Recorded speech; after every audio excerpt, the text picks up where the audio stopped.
Շատ կարևոր է ճշգրիտ ժամանակին արժանահավատ տվյալներ ստանալ փորձարկելուց այդ ջուրը։ Մեր լաբորատորիան հենց կոչված է այդպիսի արժանահավատ փորձարկումներ կատարելուն, իսկ ավելի մանրամասն այդ ամեն ինչին ծանոթանալու համար կհրավիրեմ ձեզ խոսելու մեր սննդի բաժնի ղեկավարի հետ Անի Գրիգորյանի, որը առավելապես մանրամասն ձեզ կներկայացնի,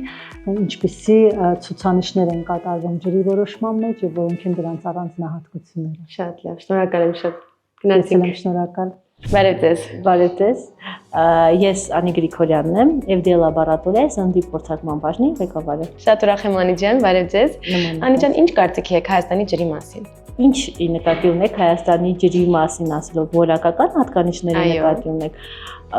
Դե կախված նրանից, թե որակ մենք ինչ ենք հասկանում, քանի որ որակը նորմավորվում է երկու ուղղությամբ, մեկը դա քիմիական որակն է, մյուսը մանրէաբանական որակն է։ Սենց որ մեջ հետաքրքրում։